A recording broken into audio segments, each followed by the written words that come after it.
Hello every one, എല്ലാവർക്കും IPM IAS അക്കാഡമിയുടെ KAS ക്ലാസ്സുകളിലേക്ക് സ്വാഗതം. ഇന്ന് നമ്മൾ ഡിസ്കസ് ചെയ്യാൻ പോകുന്നത് കുറച്ച് ക്വസ്റ്റ്യൻസ് ആണ്. അതായത് സിവിൽ സർവീസ് എക്സാമിനേഷനും അതേപോലെ KAS എക്സാമിനേഷനും ഒക്കെ വരാൻ സാധ്യതയുള്ള ടൈപ്പ് ഓഫ് ക്വസ്റ്റ്യൻസ് ആണ്. വളരെ സിമ്പിൾ ആയിട്ടുള്ള ക്വസ്റ്റ്യൻസ് ആണ്, സിമ്പിൾ മോഡലിലുള്ള ക്വസ്റ്റ്യൻസ് ആണ് നമ്മൾ ഇന്ന് ഡിസ്കസ് ചെയ്യാനായിട്ട് പോകുന്നത്. ഇത് പോളിറ്റിയിൽ നിന്നുള്ള കുറച്ച് ക്വസ്റ്റ്യൻസ് ആണ് ഇന്ന് ഡിസ്കസ് ചെയ്യാനായിട്ട് പോകുന്നത്. അപ്പോൾ ആദ്യത്തെ ക്വസ്റ്റ്യൻ നമുക്കൊന്ന് നോക്കാം.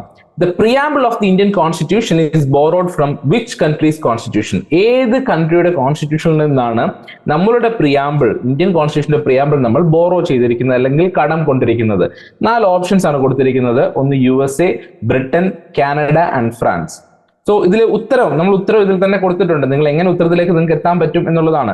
കാരണം ഇതിലേക്ക് നിങ്ങൾക്ക് ഉത്തരത്തിലേക്ക് എത്തണമെന്നുണ്ടെങ്കിൽ നിങ്ങളത് പഠിച്ചിരിക്കണം. ഈ പ്രിയാമ്പിൾ എന്ന് പറയുന്ന സെക്ഷൻ നമ്മൾ കൃത്യമായിട്ട് പഠിച്ചാൽ നമുക്കത് മനസ്സിലാകും. യുണൈറ്റഡ് സ്റ്റേറ്റ്സ് ഓഫ് അമേരിക്കയിൽ നിന്നാണ് നമ്മൾ ഈ ഒരു ഭാഗം കടം കൊണ്ടിരിക്കുന്നത്. എന്നാൽ പ്രിയാമ്പിളിൽ പറഞ്ഞിട്ടുള്ള പല ഐഡിയൽസും നമ്മൾ ബോറോ ചെയ്തിട്ടുള്ളത് ഫ്രഞ്ച് റവല്യൂഷനിൽ നിന്നാണ്. ഓക്കെ, ഇപ്പൊ പ്രിയാമ്പിളിൽ നമ്മൾ പറയുന്നതാണ് ഫ്രീഡം, ഇക്വാലിറ്റി ഒക്കെ നമ്മൾ അതിനകത്ത് ഡിസ്കസ് ചെയ്യുന്ന ഐഡിയൽസ് ആണ്. ഈ പറഞ്ഞ ഐഡിയൽസ് ഒക്കെ നമ്മൾ കടം കൊണ്ടിട്ടുള്ളത് നമ്മൾ ഫ്രഞ്ച് റവല്യൂഷനിൽ നിന്നാണ്. അവിടെ കൺഫ്യൂസ് ആവാനായിട്ട് പാടുള്ളതല്ല.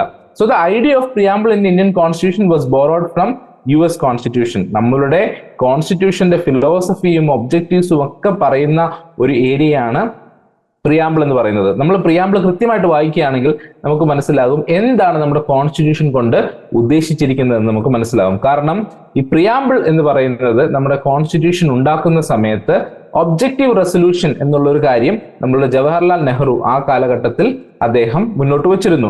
ഈ ഒബ്ജക്റ്റീവ് റെസൊല്യൂഷൻ എന്ന് പറയുന്നത് നമ്മുടെ കോൺസ്റ്റിറ്റ്യൂന്റ് അസംബ്ലിയിൽ ഇത്രയും ആളുകൾ ഇരിക്കുന്നുണ്ട്, നമ്മൾ ഒരു വലിയൊരു ഡോക്യുമെന്റ് ഉണ്ടാക്കാനായിട്ട് പോവുകയാണ്. പക്ഷെ ഇത് എങ്ങനെ ആയിരിക്കണം ആ ഡോക്യുമെന്റ്, അത് ഒരു ഔട്ട്കം ആകുമ്പോഴേക്കും, അതൊരു പുറത്തേക്ക് വരുമ്പോഴേക്കും അത് എങ്ങനെ ആയിരിക്കണം എന്നുള്ള കാര്യത്തെ പറ്റി ഡിസ്കസ് ചെയ്യുന്ന ഒരു കാര്യമാണ് ഒബ്ജക്റ്റീവ് റെസൊല്യൂഷൻ എന്ന് പറയുന്നത്. ആ ഒരു ഒബ്ജക്റ്റീവ് റെസൊല്യൂഷൻ ആണ് പിന്നീട് പല ഭേദഗതികൾ വന്ന് അല്ലെങ്കിൽ പല ചേഞ്ചസ് വന്നിട്ട് ഇന്ന് നമ്മൾ കാണുന്ന പ്രിയാമ്പിൾ ആയിട്ട് മാറിയിട്ടുള്ളത്. How many fundamental rights are guaranteed by the Indian Constitution? Indian കോൺസ്റ്റിറ്റ്യൂഷനിൽ എത്ര ഫണ്ടമെന്റൽ റൈറ്റ്സ് ആണ് കൊടുത്തിട്ടുള്ളത് എന്നുള്ളതാണ്. അപ്പോ ഇതില് 5, 6, 7, 8 എന്നുള്ളതാണ് ഓപ്ഷൻ ആയിട്ടുള്ളത്. അപ്പം സ്വാഭാവികമായിട്ടും നമ്മൾ കേട്ടിട്ടുണ്ടാവും നമുക്ക് 7 ഫണ്ടമെന്റൽ റൈറ്റ്സ് ഒക്കെ ഉണ്ടായിരുന്നു നമ്മൾ കേട്ടിട്ടുണ്ടാവും. അപ്പൊ അതുകൊണ്ട് തന്നെ ചിലപ്പോൾ 7ലേക്ക് പോകാനുള്ള സാധ്യതയുണ്ട്. അങ്ങനെ ചെയ്യാൻ പാടില്ല. കാരണം നമുക്ക് ഇപ്പോൾ ഉള്ളത് 6 ഫണ്ടമെന്റൽ റൈറ്റ്സ് ആണുള്ളത്. ഒറിജിനലി 7 ഫണ്ടമെന്റൽ റൈറ്റ്സ് ഉണ്ടായിരുന്നു. പക്ഷേ ആ ഫണ്ടമെന്റൽ റൈറ്റിൽ തന്നെ ഉണ്ടായിരുന്ന റൈറ്റ് ടു പ്രോപ്പർട്ടി എന്ന് പറയുന്ന സെക്ഷൻ നമ്മൾ അവിടെ ഫണ്ടമെന്റൽ റൈറ്റിൽ നിന്ന് എടുത്തു മാറ്റുകയുണ്ടായി. അതുകൊണ്ട് തന്നെ ഇപ്പോൾ നമുക്ക് അവൈലബിൾ ആയിട്ടുള്ളത് 6 ഫണ്ടമെന്റൽ റൈറ്റ്സ് ആണ്. അപ്പൊ അത് ഏതൊക്കെയാണെന്ന് ചോദിച്ചു കഴിഞ്ഞാൽ റൈറ്റ് ടു ഇക്വാലിറ്റി ഉണ്ട്, റൈറ്റ് ടു ഫ്രീഡം ഉണ്ട്, റൈറ്റ് അഗെയിൻസ്റ്റ് എക്സ്പ്ലോയിറ്റേഷൻ ഉണ്ട്, റിലീജിയസ് റൈറ്റ്സ് ഉണ്ട്, കൾച്ചറൽ ആൻഡ് എഡ്യൂക്കേഷണൽ റൈറ്റ്സ് ഉണ്ട്, അതേപോലെ തന്നെ കോൺസ്റ്റിറ്റ്യൂഷണൽ റെമഡീസിന് വേണ്ടിയിട്ടുള്ള റൈറ്റ്സ് ഉണ്ട്. അങ്ങനെ 6 റൈറ്റ്സ്, ഫണ്ടമെന്റൽ റൈറ്റ്സ് ആണ് നമ്മുടെ കോൺസ്റ്റിറ്റ്യൂഷനിൽ നമുക്ക് ഉള്ളത്. നമ്മുടെ പാർട്ട് 3 ഓഫ് ദ കോൺസ്റ്റിറ്റ്യൂഷനിലാണ് ഫണ്ടമെന്റൽ റൈറ്റ്സിനെ പറ്റി പ്രതിപാദിക്കുന്നത്. അടുത്ത ക്വസ്റ്റ്യൻ നമുക്ക് നോക്കാം. Which article of the Constitution describes India as a union of states? അപ്പം ഈ ഒരു ഉത്തരത്തിലേക്ക് നമുക്ക് എത്തണമെന്നുണ്ടെങ്കിൽ നമുക്ക് കൃത്യമായിട്ട് ആർട്ടിക്കിൾസിൽ എന്തൊക്കെ ഡിസ്കസ് ചെയ്യുന്നു എന്നുള്ള കാര്യം അറിഞ്ഞിരിക്കണം. ഇപ്പൊ നമ്മൾ KS പോലെ എക്സാമിനേഷൻ പ്രിപ്പയർ ചെയ്യുമ്പോൾ നമ്മൾ എല്ലാ ആർട്ടിക്കിളിലൂടെയും കടന്നു പോകുക എന്ന് പറയുന്നത് വളരെ ഡിഫിക്കൽട്ട് ആയിട്ടുള്ള, വളരെ സ്ട്രെനസ് ആയിട്ടുള്ള ഒരു പ്രോസസ്സാണ്. അപ്പൊ അത് ചെയ്യേണ്ടതായിട്ടില്ല. എന്നാൽ വളരെ ഇമ്പോർട്ടന്റ് ആയിട്ട് നമ്മൾ കണക്കാക്കപ്പെടുന്ന കുറെ കോൺസ്റ്റിറ്റ്യൂഷണൽ ആർട്ടിക്കിൾസ് ഉണ്ട്. ആ ആർട്ടിക്കിൾസ് നമുക്ക് സ്കിപ്പ് ചെയ്യാനും പാടുള്ളതല്ല. അങ്ങനെ നോക്കുമ്പോൾ ആർട്ടിക്കിൾ 1 ആണോ 3 ആണോ 5 ആണോ 7 ആണോ എന്നുള്ള ഡൗട്ട് നമുക്കുണ്ടാവും. പക്ഷേ ആർട്ടിക്കിൾ 1ൽ തന്നെയാണ് ആ ഒരു സ്റ്റേറ്റ്മെന്റ് പറയുന്നത്. India that is Bharat shall be A union of States എന്നാണ് പറയുന്നത്. ആ ഒരു സ്റ്റേറ്റ്മെന്റ് കൊണ്ട് ഉദ്ദേശിക്കുന്നത് ഇതാണ്, ഇന്ത്യ യൂണിയൻ ഓഫ് സ്റ്റേറ്റ്സ് എന്നാണ്. ഓക്കെ, ഇന്ത്യ ഒരു ഫെഡറൽ സ്റ്റേറ്റ് എന്നല്ല പറയുന്നത്, യൂണിയൻ ഓഫ് സ്റ്റേറ്റ്സ് എന്നാണ്. നിങ്ങൾ കേട്ടിട്ടുണ്ടാവും ഫെഡറൽ സ്ട്രക്ചർ എന്നും യൂണിറ്ററി സ്ട്രക്ചർ എന്നും കേട്ടിട്ടുണ്ടാവും. അപ്പൊ അതിലേക്ക് നോക്കുവാണെങ്കിൽ കൂടുതലായി നമുക്ക് വരുന്ന യൂണിറ്ററി ഫീച്ചേഴ്സ് ആണ്. അപ്പൊ അതുകൊണ്ടാണ് ഇന്ത്യ കുറെ സ്റ്റേറ്റ്സിന്റെ യൂണിയൻ ആണ്. അതിനെയാണ് യൂണിയൻ ഓഫ് സ്റ്റേറ്റ്സ് എന്ന് പറയുന്നത്. ആർട്ടിക്കിൾ 1 ഓഫ് ദി കോൺസ്റ്റിറ്റ്യൂഷനിലാണ് ഇത് പറയുന്നത്. അപ്പോൾ അതിൽ തന്നെ ഒന്നുകൂടെ ശ്രദ്ധിച്ചോളുക, അവിടെ ഒരു സ്റ്റേറ്റ്മെന്റ് വരുന്നത് എങ്ങനെയാണ്, ഇന്ത്യ ദാറ്റ് ഈസ് ഭാരത്. അപ്പം ഇന്ത്യയുടെ മറ്റൊരു പേരായിട്ട് പറയപ്പെടുന്നത് ഭാരത് എന്നുള്ള പേരാണ്. The directive principles of state policy are borrowed from which country's constitution? Very important question ആണ്. കാരണം നമുക്ക് ഏതൊരു എക്സാമിനേഷനും സ്കിപ്പ് ചെയ്ത് കളയാൻ പറ്റാത്ത 2 ഏരിയാസ് ആണ് ഫണ്ടമെന്റൽ റൈറ്റ്സും ഡയറക്റ്റീവ് പ്രിൻസിപ്പിൾസും. ഈ ഡയറക്റ്റീവ് പ്രിൻസിപ്പിൾസ് നമ്മൾ എവിടെ നിന്നാണ് എടുത്തിട്ടുള്ളത്? ഐറിഷ് കോൺസ്റ്റിറ്റ്യൂഷനിൽ നിന്നാണ് നമ്മൾ എടുത്തിട്ടുള്ളത്. അയർലൻഡിന്റെ കോൺസ്റ്റിറ്റ്യൂഷൻ. നമുക്ക് 4 ഓപ്ഷൻസ് ഉണ്ട്. USA, അയർലൻഡ്, കാനഡ, ജർമ്മനി ഉണ്ട്. അവിടെ തന്നെ ഐറിഷ് കോൺസ്റ്റിറ്റ്യൂഷനിൽ നിന്നാണ് നമ്മൾ ഡയറക്റ്റീവ് പ്രിൻസിപ്പിൾസ് എടുത്തിട്ടുള്ളത്. കാരണം പിന്നീട് നമ്മൾ നിയമനിർമ്മാണ സഭയിൽ നിയമങ്ങൾ ഉണ്ടാക്കുമ്പോൾ എന്തൊക്കെ കാര്യങ്ങൾ നമുക്ക് എടുത്ത് നിയമങ്ങളാക്കി മാറ്റാനായിട്ട് സാധിക്കും, അങ്ങനെയുള്ള വളരെ നോവൽ ആയിട്ടുള്ള കുറെ ഫീച്ചേഴ്സ് അടങ്ങിയിട്ടുള്ള ഒരു സെക്ഷനാണ് directive principles of state policy എന്ന് പറയുന്നത്. നമ്മൾ ഫണ്ടമെന്റൽ റൈറ്റ്സ് എടുത്ത് നോക്കുകയാണെങ്കിൽ നമുക്കറിയാം അത് ജസ്റ്റീഷ്യബിൾ ആണ്. ആരെങ്കിലും നമ്മളുടെ ഫണ്ടമെന്റൽ റൈറ്റിനെ വയലേറ്റ് ചെയ്യുകയാണെങ്കിൽ നമുക്ക് കോടതിയെ സമീപിക്കാം, അത് ജസ്റ്റീഷ്യബിൾ ആണ്. എന്നാൽ ഡയറക്റ്റീവ് പ്രിൻസിപ്പിൾസിന്റെ കാര്യം എടുക്കുമ്പോൾ അത് ജസ്റ്റീഷ്യബിൾ അല്ല. അതുകൊണ്ട് തന്നെയാണ് ഇവിടെ പറയുന്നത് these are non justiciable principles that guide the government in policy making.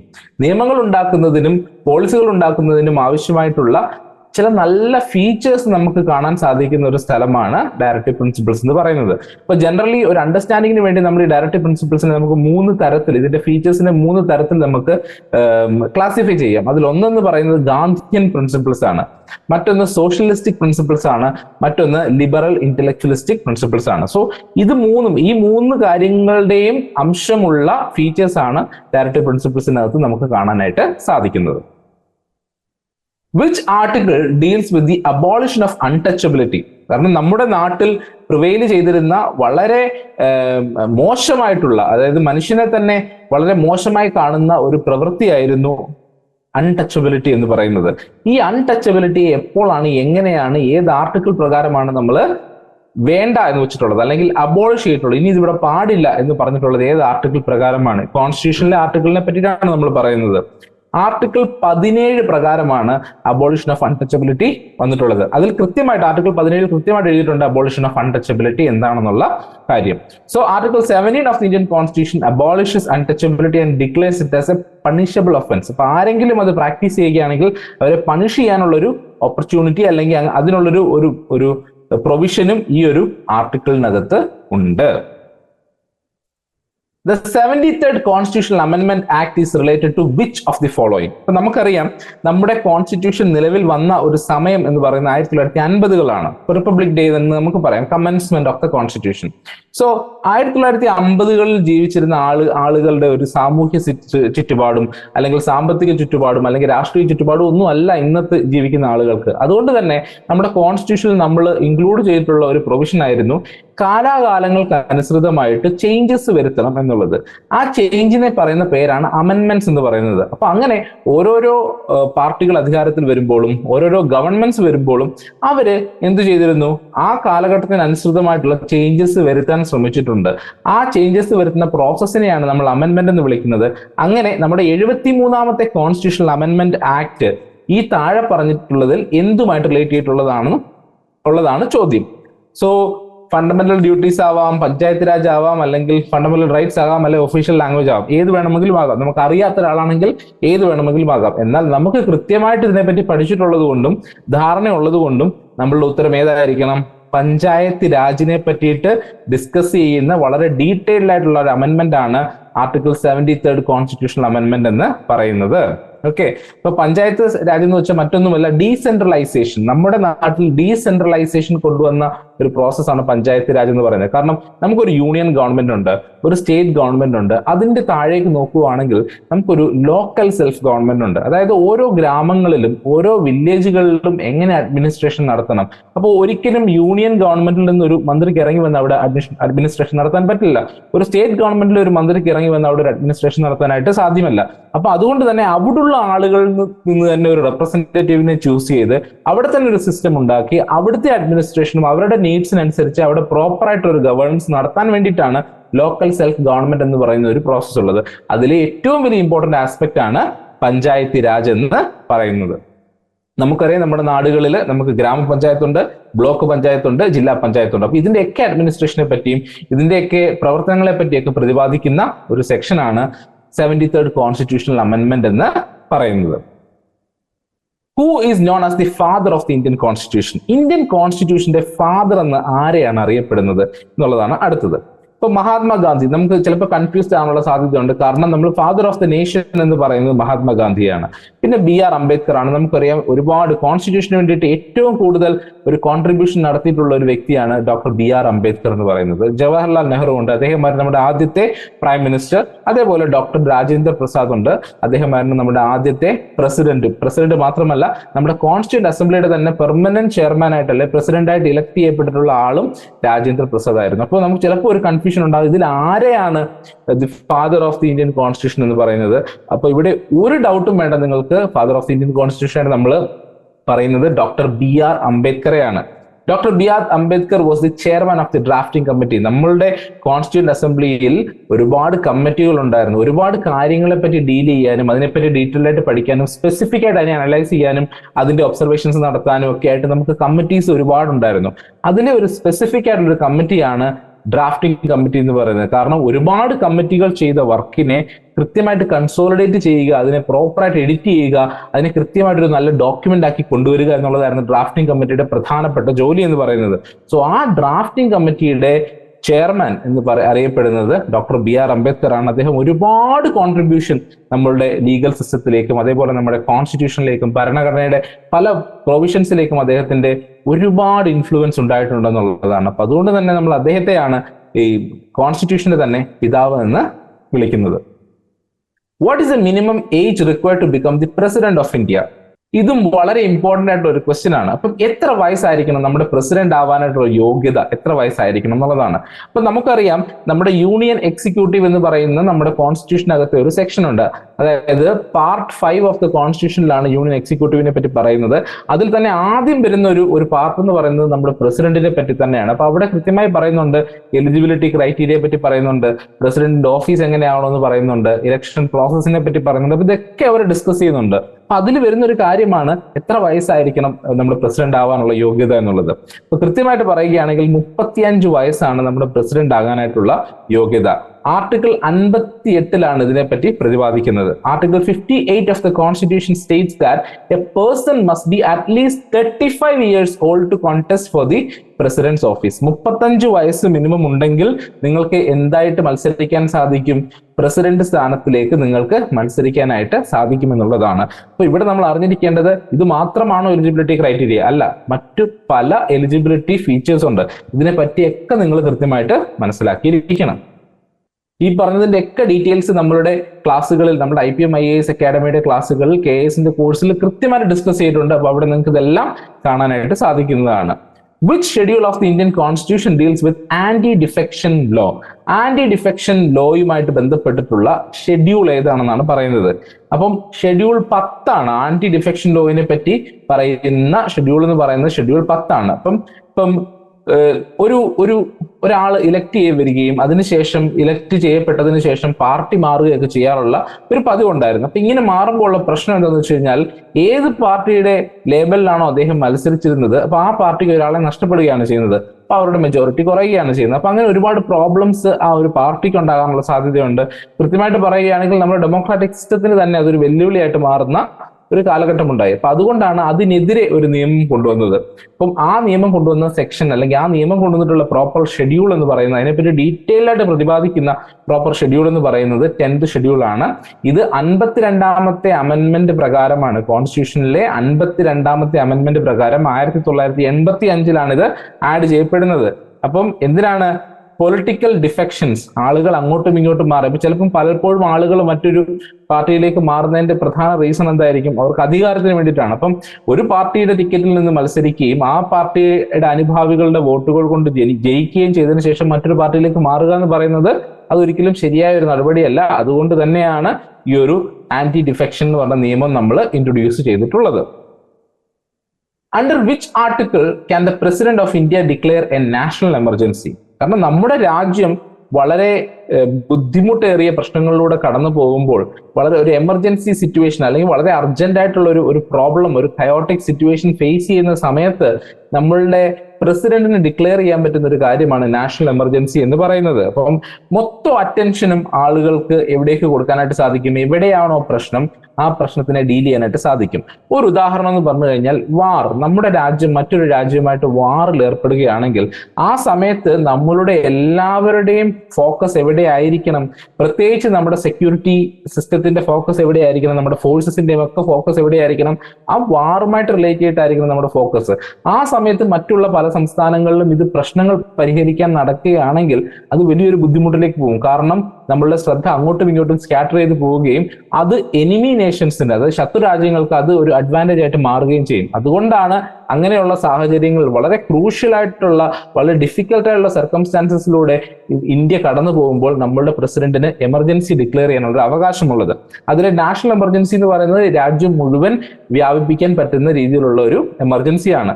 അപ്പം അത് ഏത് ആർട്ടിക്കിൾ പ്രകാരമാണ് അദ്ദേഹം അത് ചെയ്യുന്നത് എന്നുള്ളതാണ്. അപ്പം 4 ആർട്ടിക്കിൾ ഇതിൽ പറയുന്നുണ്ട്: 352, 356, 360, 368.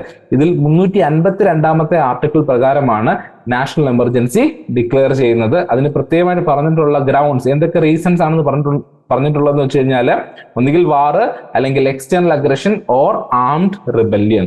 ഈ 3 കാരണങ്ങൾ കാണിച്ചുകൊണ്ടാണ് എന്ത് ചെയ്യാൻ പറ്റുന്നത്? ഒരു നാഷണൽ എമർജൻസി ഡിക്ലെയർ ചെയ്യാനായിട്ട് സാധിക്കുന്നത്. അടുത്തത്, how many members are nominated by the president to the Rajya Sabha? രാജ്യസഭയിലേക്ക് പ്രസിഡന്റിന് എത്ര ആളുകളെ നോമിനേറ്റ് ചെയ്യാനായിട്ട് സാധിക്കുന്നുണ്ട്? നമുക്കറിയാം, നമ്മളുടെ ഒരു ഡെമോക്രാറ്റിക് സിസ്റ്റത്തിനകത്ത് നമ്മൾ ഏറ്റവും കൂടുതൽ എംഫസൈസ് ചെയ്യുന്നത് ഇലക്ഷൻ പ്രോസസ്സിനെയാണ്. അത് കൂടുതൽ ആളുകൾ ഇഷ്ടപ്പെടുന്ന, കൂടുതൽ ആളുകൾക്ക് അംഗീകരിക്കാൻ പറ്റുന്ന ഒരാളെ ആയിരിക്കും നമ്മൾ എപ്പോഴും ഇലക്ട് ചെയ്ത് വിടുന്നത്. എന്നാൽ അവിടെ ഉള്ളൊരു ചെറിയൊരു പ്രശ്നം എന്താണെന്ന് വെച്ച് കഴിഞ്ഞാൽ, നമുക്ക് പല ഏരിയാസിൽ വരുമ്പോഴും അവിടെ സ്കിൽഡ് ആയിട്ടുള്ള, അവിടെ എക്സ്പെർട്ടീസ് ഉള്ള ആളുകളെ നമുക്ക് വേണമെന്നുള്ളതാണ്.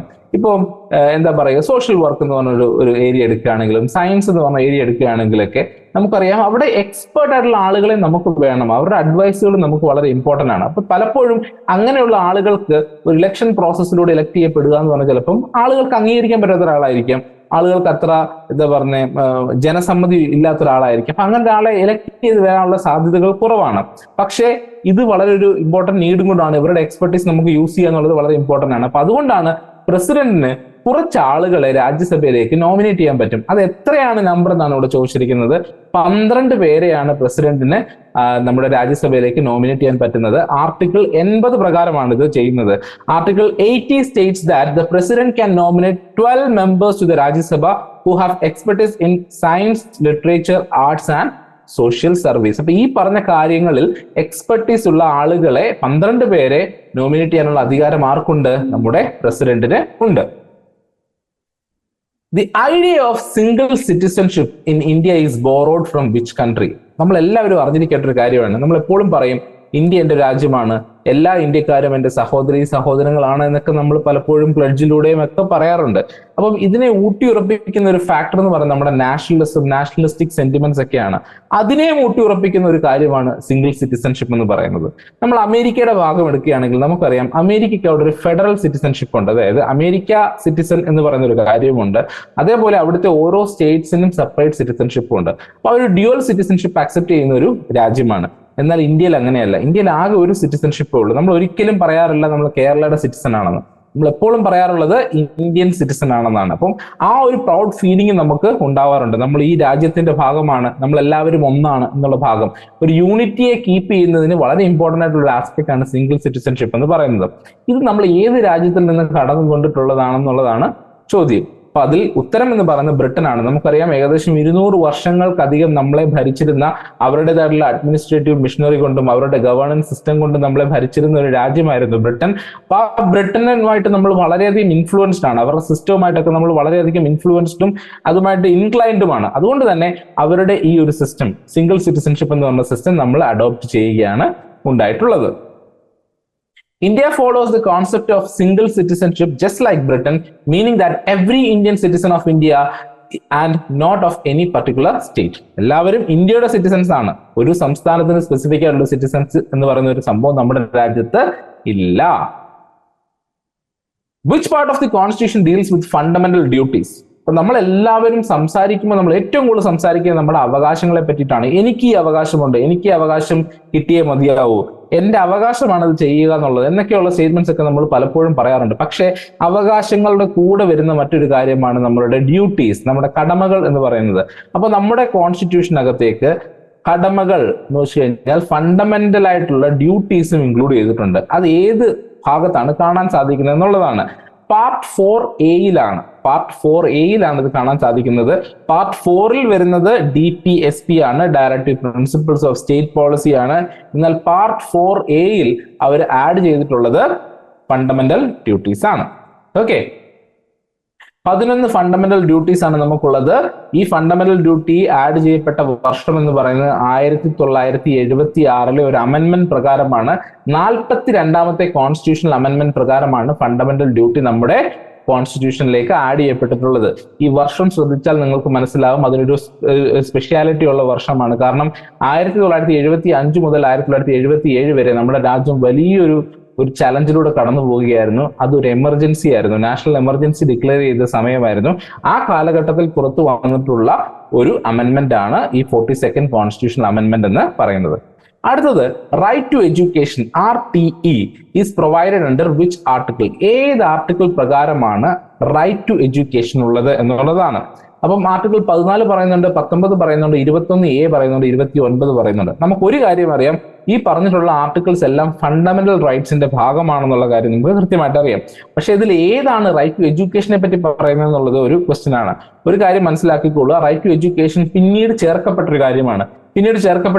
ആയതുകൊണ്ട് തന്നെ ഈ പറഞ്ഞിട്ടുള്ള ഓപ്ഷൻസിൽ അത് 21A ആയിരിക്കും. ഒരു അഡീഷൻ ആണ് വന്നിട്ടുള്ളത്. അപ്പൊ അതുകൊണ്ടാണ് 21A ആയിരിക്കും അതിനകത്ത് വന്നിട്ടുള്ളത്. Article 21A was added by the 86th constitutional amendment act of 2002. 2002 86ാമത്തെ കോൺസ്റ്റിറ്റ്യൂഷണൽ അമെന്റ്മെന്റ് പ്രകാരമാണ് റൈറ്റ് ടു എഡ്യൂക്കേഷൻ എന്ന് പറയുന്ന ഒരു ഭാഗം നമ്മളുടെ കോൺസ്റ്റിറ്റ്യൂഷനിലേക്ക് ആഡ് ചെയ്തിട്ടുള്ളത്.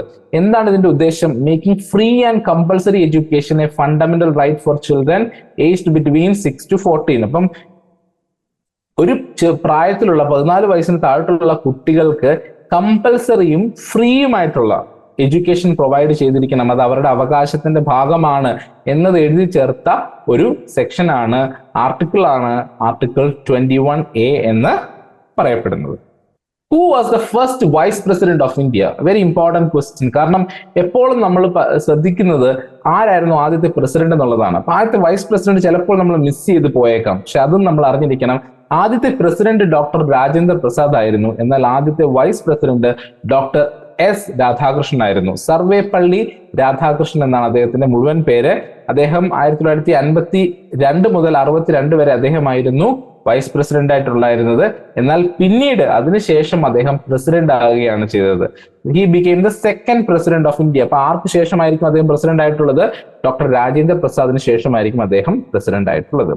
സോ വളരെ സിമ്പിൾ ആയിട്ടുള്ള കുറെ ക്വസ്റ്റ്യൻസ് ആണ് നമ്മൾ ഇന്ന് ഡിസ്കസ് ചെയ്തിട്ടുള്ളത്. അപ്പൊ ഇതുപോലൊരു ഡിസ്കഷൻ സീരീസും നമ്മൾ നടക്കും. കാരണം എങ്ങനെ നമുക്ക് ഉത്തരത്തിലേക്ക് എത്താം എന്നുള്ളതാണ് ഇവിടെ നമ്മൾ ചെയ്യുന്നത്. അത് മാത്രമല്ല, ഇതിന്റെ പ്രധാന ഉദ്ദേശം എന്താണെന്ന് വെച്ച് കഴിഞ്ഞാൽ നമ്മൾ എല്ലാവരും പല സ്ഥലങ്ങളിൽ നിന്ന് ക്വസ്റ്റ്യൻസ് ചിലപ്പം അറ്റൻഡ് ചെയ്യുന്നുണ്ടാവും. അപ്പം എപ്പോഴും നമ്മൾ നോക്കുന്നത് ക്വസ്റ്റ്യനും ആൻസറും മാത്രം നോക്കി പോകും. അത് മാത്രമല്ല, അത് എന്തുകൊണ്ടാണ് ക്വസ്റ്റ്യൻ, ആ ആൻസർ എന്തുകൊണ്ട് വന്നു, അതിന്റെ റീസൺ എന്താണ്, അതിൽ വന്നിട്ടുള്ള ഓപ്ഷൻസ് എന്തൊക്കെയാണെന്നൊക്കെ ചെക്ക് ചെയ്യാൻ നിങ്ങൾക്ക് സാധിക്കണം. കാരണം ആ സമയത്ത് നിങ്ങൾ വേറെ കുറെ കാര്യങ്ങളോട് പഠിക്കുന്നുണ്ട്. ചിലപ്പോൾ ക്വസ്റ്റ്യൻ വേറെ എന്തെങ്കിലും റിലേറ്റ് ചെയ്തിട്ടായിരിക്കും, പക്ഷെ അതിന്റെ ഓപ്ഷൻസ് നമ്മളെ ലീഡ് ചെയ്യുന്നത് മറ്റു പല ഇൻഫർമേഷനിലേക്കും നോളജിലേക്കുമായിരിക്കും. സോ അത് നിങ്ങളെ എക്സാമിനേഷന് വളരെയധികം ഹെൽപ്പ് ചെയ്യും. അപ്പം കോംപ്രിഹെൻസീവ് ആയിട്ട് നിങ്ങൾ ക്വസ്റ്റ്യൻസിനെ അനലൈസ് ചെയ്യാനായിട്ട് ശ്രമിക്കണം. സോ അതിന് വളരെ ഹെൽപ്ഫുൾ ആയിട്ടുള്ള രീതിയിൽ നമ്മൾ ഇവിടുന്ന് ഒരുപാട് സെഷൻസ് നിങ്ങൾക്ക് വേണ്ടിയിട്ട് ചെയ്തു തരുന്നതായിരിക്കും. സോ അടുത്തൊരു സെഷന് വേണ്ടിയിട്ട് വെയിറ്റ് ചെയ്യുക.